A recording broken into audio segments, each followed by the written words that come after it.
In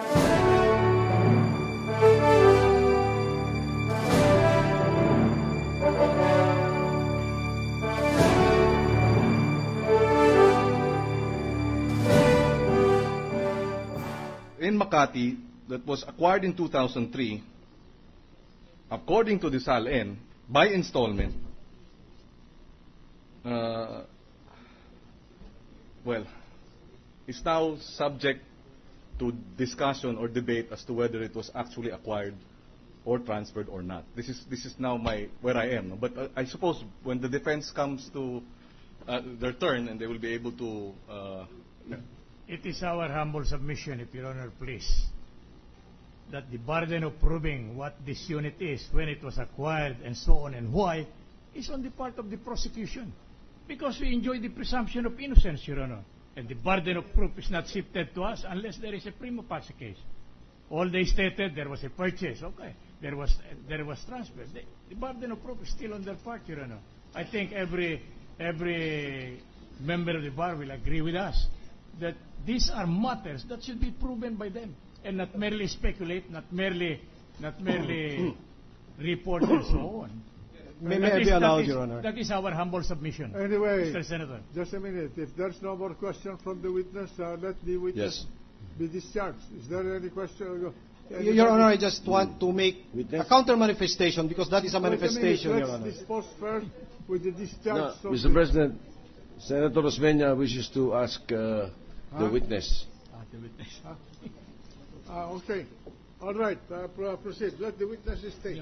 Just a couple of short questions, Mr. President. Madam Witness,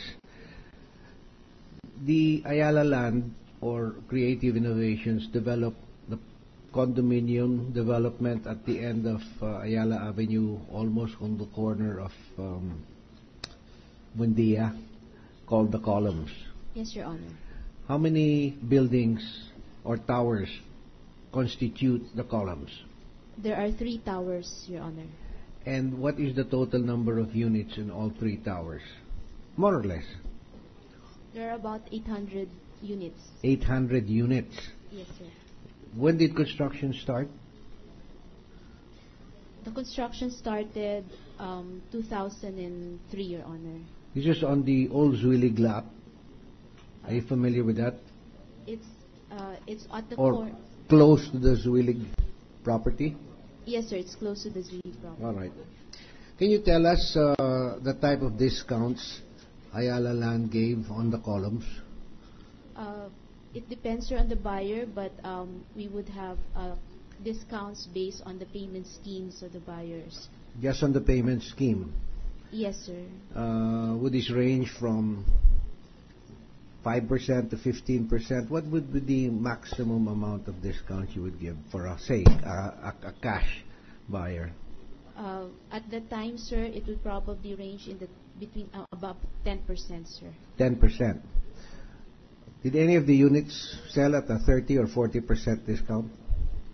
Not that I know of, sir. All right. Just please check that so that you can confirm and notify the court if any sold at even a 20, 30, or 40% discount. Thank you very much. No more. Mr. President, he has withdrawn. Senator Pimentel has withdrawn. We are now ready to discharge the witness, Mr. President. May I be allowed, Your Honor, to make my counter manifestation to Justice Cuevas' manifestation, Your Honor? Proceed. Your Honor, Justice Cuevas, Your Honor, our esteemed colleague in the profession, had said that we have not discharged our burden of proof, Your Honor. The witness and the public had already witnessed, Your Honor, that we have proven so far that there was full payment, a deed of absolute sale was executed, a title was issued, Your Honor. So our brethren in the profession will agree with me, Your Honor. And the Supreme Court will also agree with me. I have here an en banc decision, Your Honor, which says that upon execution of a deed of absolute sale, there is a constructive delivery of the thing sold, and that ownership is sold upon execution of the deed of absolute sale, which in this case, Your Honor, was made as of October 1 of 2004. So it was the duty then of the Chief Justice, Your Honor, to put this into his SALN as of December 31, 2004 and subsequent years, Your Honor. That is all, Your Honor. Thank you. this is a disputed legal issue. You're required to submit your memoranda, the respective memorandum on this particular issue. If I recall what was suggested by the gentleman from Sorsogon. So include all of these arguments, including the jurisprudence, and let it be resolved by the court. We will, Your Honor. We will meet the same Monday, Your Honor. Submit it, how long do you want to submit the memorandum? Monday, Your Honor. Huh? Next Monday, Your Honor. Monday. Yes, Your Honor. All right. You Thank you, are Your Honor. ordered to submit your respective memorandum on Monday. Senator Pimentel has the floor. Senator Pangilinan. Yes, just that they include in the memorandum.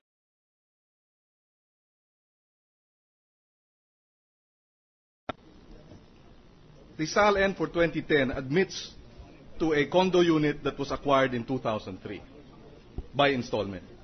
So, if there is an admission in the SALN of an acquisition of a property by installment in 2003, what is this issue of whether or not ownership has been transferred or not? So, just include it, please, in the memorandum. Thank you, Your Honor. Thank you, Your Mr. President, as I said, we are ready to discharge the witness.